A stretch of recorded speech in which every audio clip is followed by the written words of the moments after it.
Don't you touch my scarred guitar. Welcome back, Troglodytes, to your daily dose guitar information, the Trogly's Guitar Show. Tonight's episode has a little bit of history behind it. About 3 years ago, I unboxed a custom guitar that a YouTube channel called Scar My Guitar made me. It was just a fun collaboration towards the beginning of their journey where they offered to make me a custom guitar. And I was like, yeah, let's take a Les Paul, an SG, mash them together, throw an Epiphone Batwing headstock on it. And this is what Sean was able to come up with. He gave me this really cool quilt top green slanted dog ear P90 guitar with a kill switch, a little bit of a rounded top carve, with a body that looks like it was completely neck through, but it's still set neck just with the dowels, and then a super ultra multi-piece neck with this style of headstock. But here we are in 2024, he's decided to take this into production. And he offered me one from the first batch. Now, I'm under no obligation to make this review. I'm still going to mark it as sponsored because I got the guitar for free. But mine's a little bit different from the standard production ones because I have custom-made pickups that Cathy made. So let's not think of this necessarily as a review. Let's view it more as a, hey, let's check out this cool gift. As I'm not affiliated with this at all. This is his own thing that they're going forward with. Yeah, it looks a little bit different this time. So when we'd first spec'd it out, it was pretty much referred to as the Les G, but when they went into production, they decided to change it up into the Reaper. This really reminds me of something Minerick guitars would create. The first thing I'm noticing is the weight. This thing is chunky. Look at how much thicker it was than the prototype. It's basically full-on Les Paul thickness this time rather than SG. And then we've got the dual humbuckers versus the single dog-ear P90. Flame top in blue rather than our quilty green. They have them in 5 different colors, which you can see right here on the screen. I had a hard time choosing between the one I wanted. I just eventually went with blue. But the body really is interesting, the way that they have this belly cut right here. But then on top of that, they have a very extreme dish carve over here. So it's a lot of swooping in and out. And then the way that the neck joins to the body, since it's so big and chunky, I can see why they decided to sculpt that out a little bit. But you'll see the headstocks changed to kind of a spade design. But these are import guitars, but not made in China. It's made in Vietnam, which I thought was really cool. And we do have a nice veneered top, and you've got the multi-ply binding similar to what you'd find on like a Les Paul Custom. And if I remember correctly, if you contact him, these are around $800. I think they also plan to sell them as their own thing on Amazon. So if you are interested in one, just remember, I have custom pickups. I'm not sure what these ship with. But to learn more about this one, let's go ahead and throw it onto the workbench to take a look at its individual parts and specs. Inside the Reaper, let's go ahead and check this thing out. So this is a maple veneer. I'm not quite sure if it has a maple top underneath that before you get to the mahogany body, because unfortunately our pickup cavities are all coated over in a shielding paint, so we won't be able to 100% verify that. But it is a veneer top. Does it have some movement to it? Yes. Not quite as crazy as some other flame tops. But what I did find interesting is just how grainy it is. Like, you see what I'm talking about in between the flames? It's certainly a unique wood that they're using here for their veneers. A little bit different than what I've seen on others. And it's such a big guitar. It's 10 inches wide up here, and then 13 inches at the lower bout. And just for fun, let's check out the top carve. It's rather unique. It's not as sculpted on the treble side as it is over on the bass side. But now that I've seen it on the contour gauge, you can kind of see it in regular lighting too. It's just ultra dished out right there. Whereas it doesn't necessarily need to be as much over there. But that definitely plays into what I was talking about earlier with your comfort cut, making it feel like the guitar kind of disappears even though it's still super chunky. But at the thickest, it's 1.93 inches, which it feels like it'd be 2.5. But now let's check out these pickups. So mine reads scarred neck, but remember, this is a custom set that Cathy wound for it. So if you're viewing this video to see if you want to buy one, remember, it might be a little bit different. But then the other one reads scarred bridge. Wow, looks like those are going to be hot. 14.44 K ohms in the bridge. Oh, but nice. A little bit more traditional, 6.94 in the neck. And the middle position, just for fun, 4.69. So I wonder if she was going for like the 490R, 498T style set. As far as our cavity, there you can see your long neck tenon and all that shielding paint I was talking about. I did notice a boo-boo from the factory. Looks like they kind of missed the clear coat in this area. And then there's not actually a clear coated finish over top of this area right where the neck joins into the body. As far as feedback for the bridge pickup, yeah, everything looks good in that route. But now our bridge and tailpiece stock from the factory. It's kind of a Nashville style Tune-O-Matic. I got a good chuckle with the name. T-O-Matic. Then we get a full weight tailpiece branded Sung Il. As far as our controls, we've got 4 metal knurled knobs. Just appears to be your regular bridge volume and tone, neck volume and tone. And of course you got your 3-way toggle switch up here. So that pretty well wraps up the body. Now let's head on over to our neck. With 22 frets, you've got your acrylic block inlays. And Sean was saying that he double checks all of them before he ships them out, makes sure the frets are good. Looks like maybe there was a nut issue on this one and he had to replace it or something. There's some dirt around it. And you can definitely see there's been an attempt to file the edges of the frets down to make them nice and smooth. But you've got your side marker inlays on the edge of the binding. We've got a 24 3/4 inch scale length with a 12-inch fretboard radius. But our nut measure is 1.69 inches, increasing to 2.08, with a first fret neck depth of 0.82 and 0.88 by the 12th. Here's that neck profile at the first fret and the 12th fret. Definitely what I would consider a 60s neck profile, which is very different from this prototype. This thing has like the most gigantic neck I've ever felt. But it's funny, we transformed the thinness of the body to the neck and the thickness of the neck to the body, as you can see here. I think he did a pretty good job designing a headstock that wasn't already taken, as far as I'm aware anyway. Because it's straight string pull, it's symmetrical, doesn't look too out of place on a guitar. But you've got your import style truss rod, and it reads Reaper.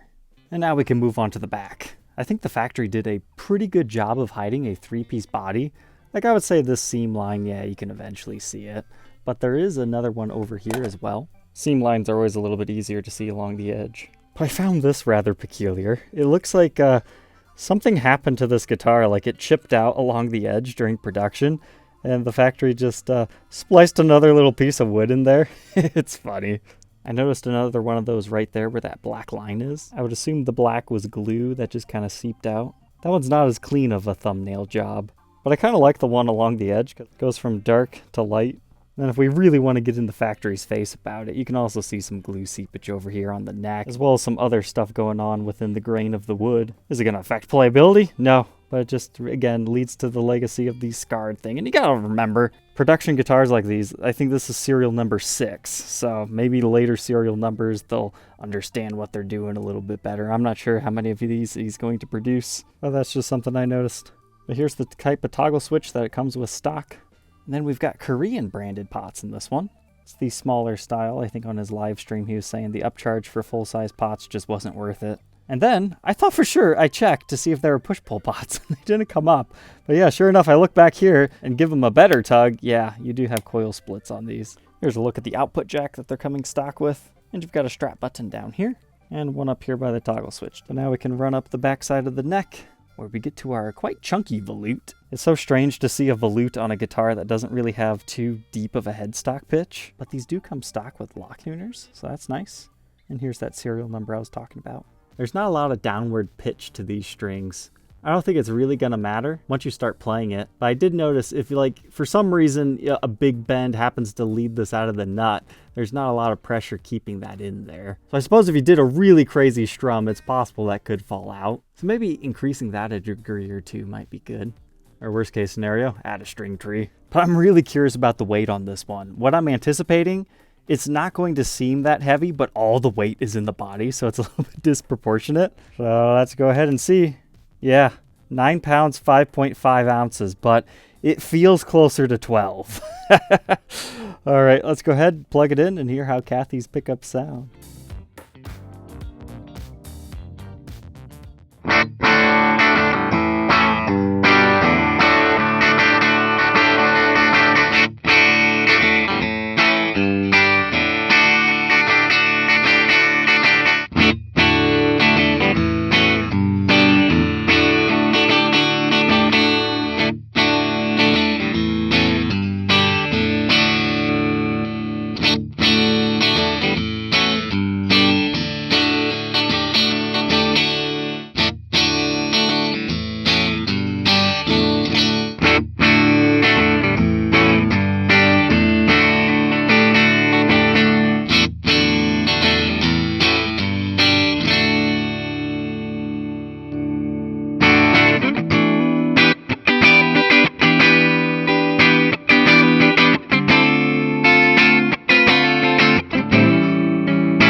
interesting tones to it. So that bridge is really bitey is the best way to put it.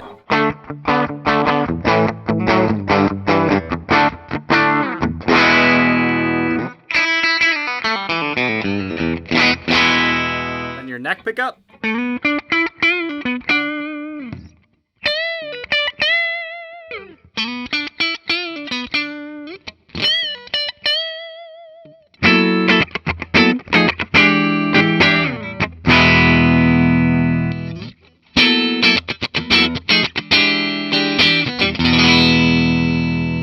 Then your middle position.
There we go, the Scarred Reaper. Thank you, Sean and Cathy, for sending me one of these production level ones.